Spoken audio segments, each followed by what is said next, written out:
Hello friends, chemistry class 12 lesson 9 coordination compound में आपका हार्दिक स्वागत है। आज की इस वीडियो में हम किसी भी कोऑर्डिनेशन कंपाउंड का जो IUPAC नाम दिया हुआ है उसका सूत्र लिखना सीखेंगे। इससे पहले वाले वीडियोस में हमने कोऑर्डिनेशन कंपाउंड का नाम लिखना सीखा था, IUPAC नाम। अब उसका विपरीत नाम दे रखा है और सूत्र लिखना है। तो आज हम देखेंगे नाम के आधार पर सूत्र लिखना। अब इसके लिए हम एक एग्जांपल लेंगे और इस एग्जांपल के थ्रू हम सीखेंगे कि किसी भी संकुल यौगिक यानी कॉम्प्लेक्स कंपाउंड का हमको नाम दे रखा है, IUPAC नाम दे रखा है, उसका सूत्र कैसे लिखते हैं। सबसे पहले हम देखते हैं नाम कैसे दे रखा है। माना कि हमको किसी संकुल यौगिक का नाम दे रखा है tetraammine dichloro cobalt third sulphate. इसका हमको सूत्र लिखना है। तो सूत्र लिखने की सबसे पहली प्रोसेस क्या है कि यौगिक के नाम को धनायन एवं ऋणायन में विभक्त करते हैं। जैसे ही हम यौगिक का नाम देखेंगे तो हम देखेंगे कि अगर वो न्यूट्रल होगा तो उसका नाम हमको पता लग जाएगा, लेकिन अगर वो न्यूट्रल नहीं है, उदासीन नहीं है, तो उसके दो भाग होंगे, एक पॉजिटिव और नेगेटिव। जो भाग लेफ्ट में होगा वो पॉजिटिव और जो भाग राइट में होगा वो नेगेटिव। जैसे कि हम दिए गए एग्जाम्पल में देखते हैं, ये देखिए आप, ये है tetraammine dichloro cobalt third sulphate. तो इसके अंदर टेट्राएमीन डाइक्लोरो कोबाल्ट थर्ड, ये तो है पॉजिटिव भाग और सल्फेट है नेगेटिव भाग। तो हमको पता लग गया, और हमको ये भी पता लग गया कि ये जो पॉजिटिव भाग है वो है संकुल कॉम्प्लेक्स और जो नेगेटिव भाग है वो है सिंपल। ये भी हमको नाम से ही पता लग गया। जो सिंपल नाम होगा, यहाँ सल्फेट सिंपल नाम है इसका, और यहाँ पर टेट्राएमीन डाइक्लोरो, इसमें लिगेंड आ रहे हैं। तो जिसमें लिगेंड आ रहे हैं और एक लाइन के नीचे लिखे वो स्क्वायर ब्रैकेट में लिखा जाता है, तो वो हो जाएगा कॉम्प्लेक्स। तो ये इसमें पॉजिटिव भाग है वो है कॉम्प्लेक्स और जो नेगेटिव भाग है इसका वो है सिंपल। सेकेंड नियम, सरल धनायन या सरल ऋणायन का सूत्र उसकी संयोजकता दर्शाते हुए लिखते हैं। देखिए, अगर हम जब इसके दो भागों में बांटते हैं, पॉजिटिव और नेगेटिव, पॉजिटिव भाग लेफ्ट में, नेगेटिव भाग राइट में, पॉजिटिव या नेगेटिव में से कोई सा भी भाग अगर सिंपल हो, सिंपल का मतलब धनायन सिंपल कैसे रहता है, जैसे K प्लस हो, Na प्लस हो, Cu प्लस हो, Fe+2 हो, तो K प्लस को बोलेंगे पोटेशियम, Na प्लस को बोलेंगे सोडियम, Fe+2 को बोलेंगे फेरस, Fe+3 को बोलेंगे फेरिक। तो ये सारे जो रेडिकल के नेम है ना। इसी प्रकार से नेगेटिव अगर आया तो SO4-2 sulphate, CO3-2 carbonate, Cl- chloride, जो सिंपल नेम है वो हम उनका यहाँ पर लिख देंगे। फॉर एग्जांपल, दिए गए समीकरण में, दिए गए जो नाम में, ये तो है संकुल भाग और ये है हमारा सिंपल भाग। तो सिंपल भाग का नाम क्या है, सल्फेट। तो सल्फेट का सूत्र हमको पता है SO4-2, ये हमने लिख दिया। पहले हम सिंपल आयन का नाम लिख देंगे उसी के नीचे, जहाँ पर उसका नाम दे रखा है उसी के नीचे, ठीक है। तो ये हमने लिख दिया। चलो अब देखते हैं हम उसके आगे क्या करना है। तो सिंपल आयन का नाम तो हम दे देंगे, हमको कोई दिक्कत ही नहीं है। लेकिन अगर संकुल आयन है, चाहे वो संकुल आयन धनायन हो या ऋणायन हो, यानी पॉजिटिव हो या नेगेटिव हो, तो संकुल आयन का सूत्र लिखते समय सबसे पहले धातु आयन का संकेत लिखते हैं। जो मेटल आयन है, जो कि नाम में लास्ट में लिखा जाता है, ठीक है ना, उसका संकेत यानी उसका सिंबल। फिर लिगेंड का सूत्र लिखते हैं और लिगेंडों के नाम में दिए गए क्रम के अनुसार लिखते हैं। लिगेंडों को जो नाम हमको दे रखा है उसमें जिस क्रम से दे रखा है उसी अनुसार लिखते हैं। तो देखिए आप, जैसे कि ये भाग जो है आपका, ये है संकुल भाग। तो इस संकुल भाग में सबसे पहले हम किस में लिखा जाता है, तो कोबाल्ट का प्रतीक CO यहाँ लिख देंगे, यहाँ से आ जाएगा CO, ठीक है। सबसे पहले तो स्क्वायर ब्रैकेट लगाएंगे, ये वाला स्क्वायर ब्रैकेट लगाने के बाद पहले किसका नाम लिखेंगे, कोबाल्ट का, ठीक। उसके बाद हम लिखेंगे लिगेंडो का नाम जिस क्रम में दे रखा है, हमको कुछ चेक नहीं करना है यहाँ पर। यहाँ से शुरू करेंगे, इधर से शुरू करेंगे। सबसे पहले क्या लिख रखा है, टेट्राएमीन, तो एमीन करके नीचे 4 लिख दो। उसके बाद क्या लिख रखा है, डाइक्लोरो, तो यहाँ लिख दो Cl2। तो मेटल आयन का नाम भी हो गया, लिगेंडो का नाम भी आ गया। अब कर दो आप ब्रैकेट को बंद और ऊपर लगा दो x। अभी हमको x पता नहीं है, हम निकालेंगे, अभी हमको x पता नहीं है कितना है। हाँ, नियम है आपका, पूरे संकुल आयन को वर्गाकार कोष्ठक में लिखते हैं, रख दिया हमने स्क्वायर ब्रैकेट के अंदर। पांचवा पॉइंट है, केंद्रीय धातु आयन की ऑक्सीकरण संख्या और विभिन्न लिगेंडों पर उपस्थित आवेश की सहायता से संकुल आयन पर आवेश की गणना करते हैं। यानी हमने जो ऊपर x लिखा है, देखिए आप कैसे, ये जो x को कैसे निकालेंगे हम, x बराबर हो जाएगा, सबसे पहले कोबाल्ट के ऊपर आवेश कितना है, ये 3 लिख रखा है यहाँ, तो ये 3 आ जाएगा यहाँ पर +3, ठीक, ये 3 आ जाएगा, ये +3। उसके बाद इस NH3 के ऊपर आवेश कितना है, 0। Cl के ऊपर हम जानते हैं -1 होता है, तो 2 Cl के ऊपर -2 हो जाएगा, तो x बराबर हो जाएगा +3 + 0 -2, यानी कितना आ गया, +1। तो x की जगह आ जाएगा +1, ठीक। अब यहाँ इस सूत्र के अंदर x का मान रखने के बाद हम क्या लिखेंगे, CONH3 4Cl2 ऊपर आ जाएगा प्लस, और इधर से आ जाएगा नेगेटिव आयन SO4 -2, ठीक। अब हम किसी भी आयनिक यौगिक का सूत्र कैसे लिखते हैं, ये चला जाएगा इसके नीचे और ये आवेश चला जाएगा इसके नीचे, ठीक है ना। तो सूत्र आ जाएगा CONH3 4Cl2 SO4, Cl2 twice SO4।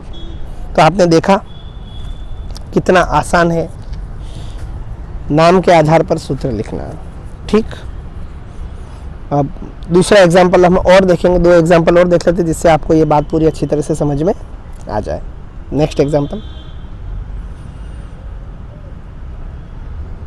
देखिए, आप नाम दे रखा है पोटेशियम टेट्रा आयोडो मर्क्यूरेट सेकंड। तो जब हमको नाम दे रखा है तो देखिए इसके भी 2 भाग हैं। पोटेशियम, केवल पोटेशियम दे रखा है, ये है पॉजिटिव सिंपल आयन, और टेट्रा आयोडो मर्क्यूरेट ये है आपका संकुल भाग, है ना। तो जो लेफ्ट वाला भाग है पोटेशियम, वो है पॉजिटिव और वो है सिंपल पॉजिटिव, धनायन तो है इसमें सिंपल।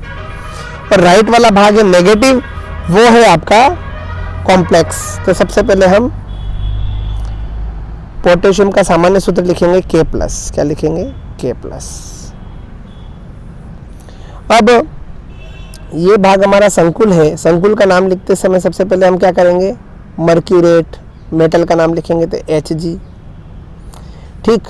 मर्क्यूरेट लिखने के बाद इसके अंदर क्या है, एक ही प्रकार का लिगेंड है, आयोडो कितने, टेट्रा आयोडो यानी 4, तो यहाँ आ जाएगा I4, है ना। अगर ज़्यादा लिगेंड होते तो हम क्रम से लिख देते, लेकिन एक ही लिगेंड है टेट्रा आयोडो, तो Hg I4, ठीक है। फिर क्या करेंगे हम, फिर हम स्क्वायर ब्रैकेट लगाएंगे ऐसे और ऊपर लिख देंगे x, क्योंकि अभी x की वैल्यू हमने निकाली नहीं है। x की वैल्यू कैसे निकालेंगे भैया, x की वैल्यू निकालने के लिए हम पहले सूत्र में देखेंगे मर्क्यूरेट के साथ कौन सा आवेश है, +2, यहाँ 2 लिख रखा है ना, तो +2, तो यहाँ आ जाएगा +2, ये Hg का आवेश आ गया।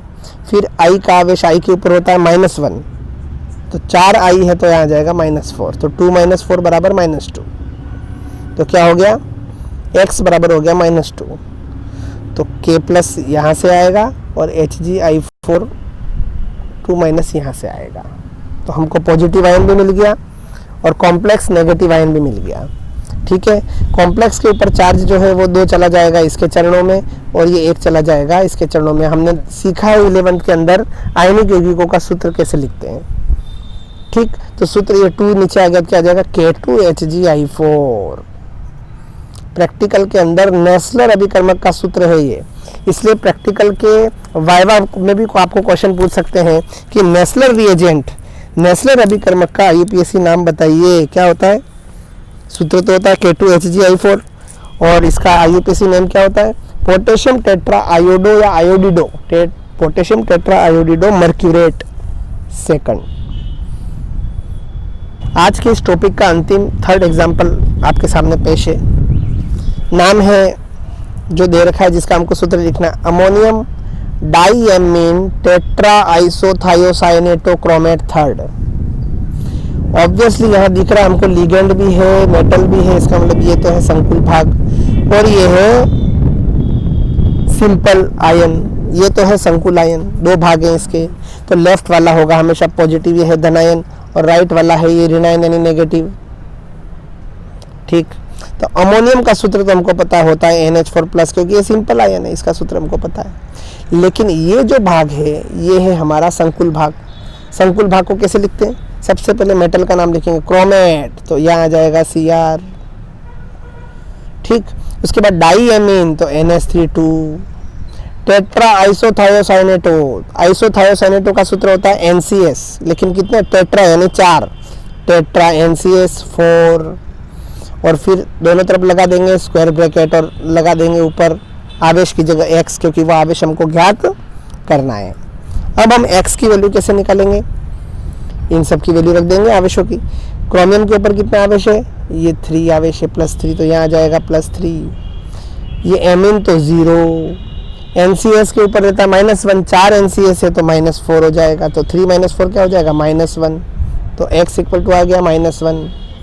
अब हम NH4+ को तो ऐसे रखते हैं NH4+, और इधर इसमें X की जगह -1 रख करके सूत्र को तैयार कर लेते हैं। तो ये हो गया CrNH3 NCS4 -1।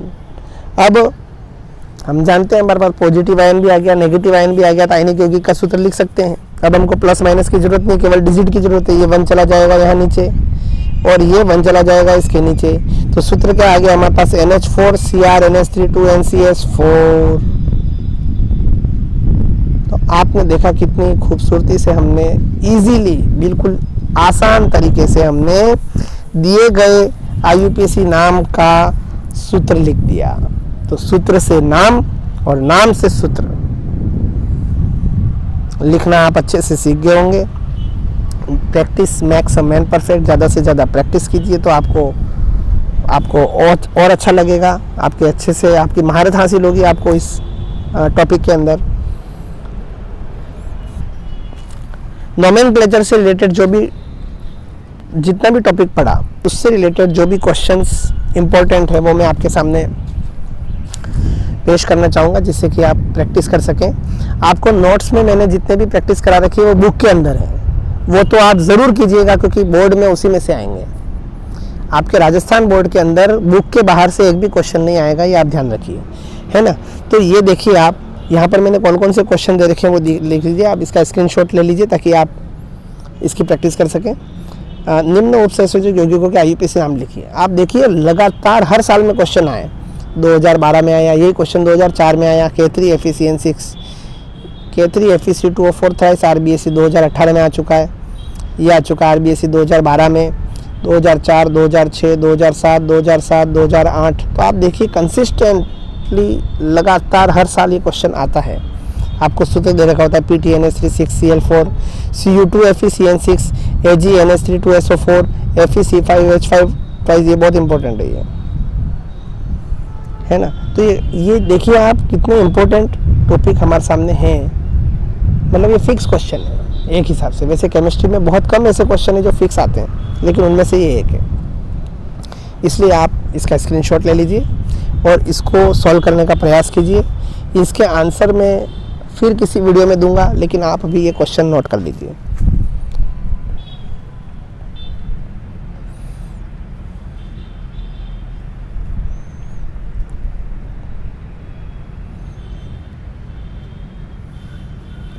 क्वेश्चन नंबर 1 आपने नोट कर लिया।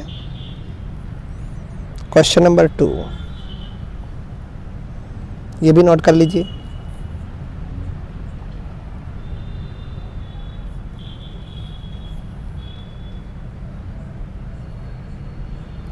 क्वेश्चन नंबर 2 आगे और है, इसको भी नोट कर लीजिए।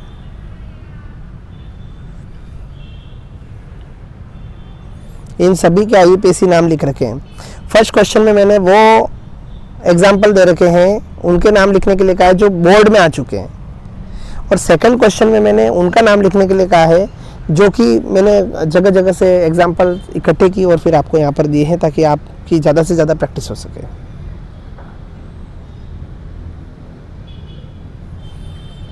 सेकंड क्वेश्चन आपने लिख लिया होगा, नोट कर लीजिए इसे। क्वेश्चन नंबर 3 निम्न संकुल यौगिकों के सूत्र लिखिए। मर्क्यूरी टेट्राथायोसाइनेटो कोबाल्टेट थर्ड, ये RBSc 2015 में आ चुका है question.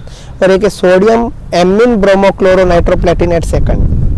Question number 4 copper sulphate पर अमोनिया की क्रिया से प्राप्त संकुल यौगिक का IUPAC नाम लिखिए, 2007 में आ चुका है।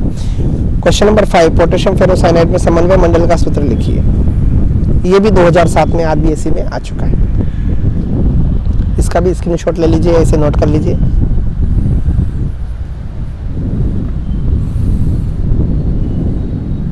और ये है आपका question number 6, AgCl plus twice NaCN X plus NaCl। तो इसमें X को पहचानिए, RBSc 2005 में आ चुका है। क्वेश्चन नंबर 7, निम्न संकुलों में केंद्रीय धातु आयन की ऑक्सीकरण संख्या व उपसहसंयोजन संख्या लिखी है ना। ऑक्सीकरण संख्या तो आवेश से निकालेंगे, उपसहसंयोजन संख्या आप देखेंगे कितने कोऑर्डिनेट बॉन्ड बना रहा है सेंट्रल एटम। तो इसमें जो 3 क्वेश्चन है ऊपर के वो पिछले बोर्ड में आ चुके हैं, RBSc 2019 और 2013 में। आप देख लीजिए A से E तक।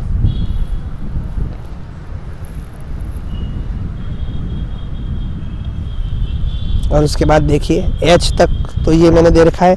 और 8वां क्वेश्चन थोड़ा मोस्ट इंपॉर्टेंट है, ब्रिज्ड का एक ही एग्जांपल आपकी बुक में दे रखा है, इसलिए मैंने यहाँ पर दे दिया कि निम्न का IUPAC नाम लिखिए। तो ये कुछ इंपॉर्टेंट क्वेश्चन है। आंसर मैंने आपको इस वीडियो में नहीं दिए, मैं कोई और वीडियो तैयार करूँगा आपको आंसर के लिए। लेकिन ये जितने भी क्वेश्चन हैं ये आपके लिए मोस्ट इंपॉर्टेंट है। आप केवल थ्योरी नहीं पढ़े, इन प्रश्नों को भी सॉल्व करने का प्रयास करें, जिससे आप अपने आप का निरीक्षण कर सकें। धन्यवाद।